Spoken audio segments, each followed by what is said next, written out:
Coach de papa. Les vacances en couple. J'ai chaud dans le raie. Il paraît qu'il y a des papas qui sont pas capables de partir en vacances sans leurs enfants. C'est cute, ça!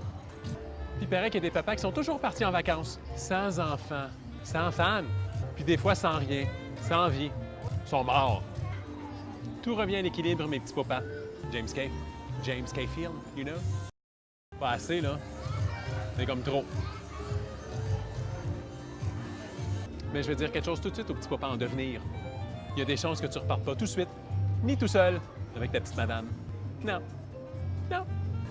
Dans le jargon, on appelle ça le nouveau-né qui vient scraper ta vie d'avant. Bon, pas dans le sens de scraper vraiment, là, mais dans le sens de changer un peu, là, tu sais. Hein, tu me suis-tu? Il va pas scraper toute ta vie. C'est pas ça, là. Parce que si tu pars avec l'idée que ton enfant va scraper ta vie, fais-en pas! Mais non, il va pas scraper ta vie, il va la changer un petit peu. Ça change un petit peu. Comme pour le voyage. Avec un nouveau-né, là, ben c'est soit que tu l'amènes avec toi, puis c'est gratis jusqu'à l'âge de 2 ans, à moins que ton enfant mesure 6 pieds 2 à cet âge-là, ou soit que tu le laisses à la maison avec au moins un des 2 seins de ta femme. Les deux. Genre. Tu sais, si ta femme allait, là, pas qu'elle allait, là, je dis pas que ta femme allait, là, c'est pas ça par rapport, elle l'allaitement, là. Si ta femme allait, bien, il va falloir qu'elle se tire un bon 2 litres de Natrel avant que vous partiez. Et poursuivre avec le tire-lait rendu sur la beach, parce que sinon, elle va pogner une cystite du sein. Une mastite. Comment on appelle ça, une mastite? Quand le sein engorgé, là, mastite. C'est comme une mastite des seins de mastite. Mastite. Ça veut dire pas de mastite du foie, là, c'est une mastite. Mastite des seins. Quelque chose à boire, madame? Non, mais je vais prendre mon tire-lait. Tirado latte, por favor. Mastito, no mastito. Hein? C'est sûr que tu peux lui donner du lampoudre, là. Ah ouais. Tu peux lui donner du lampoudre. C'est sûr. Mais le problème avec ça, là, c'est que ces selles, pas les selles de ta blonde, là, c'est les selles de ton enfant. Mais ces selles-là, là, c'est pas celles-là, mais ces selles-là, ils puisent. Ils puisent plus le sang bon sang quand ils boivent du lampoudre. C'est écœurant. Ça pue, c'est écœurant. D'ailleurs, quand on commence à introduire autre chose que du lait de madame dans la bouche du petit bébé, là, je sais pas c'est quelle enzyme qui dit aux autres dans son gros intestin. OK, tout le monde, on décharge les odeurs de porcherie, les selles du petit prout. C'est fou comme ça pue. C'est gros de même, mais ça pue de même.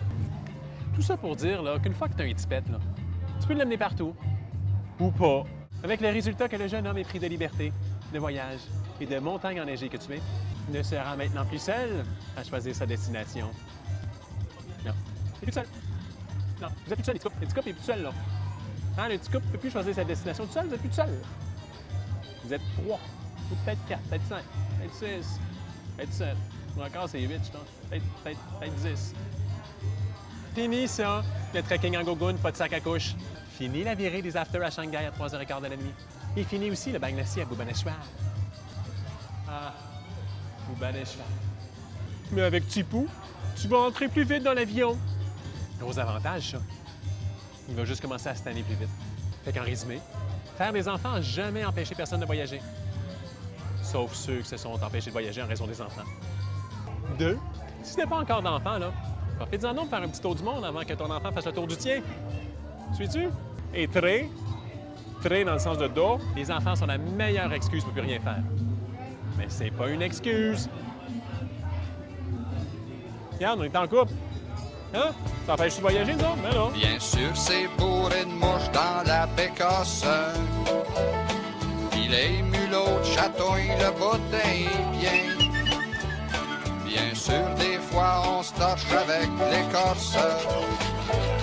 Parce que l'épicerie est à 5000 à pied. 5000 à pied, ça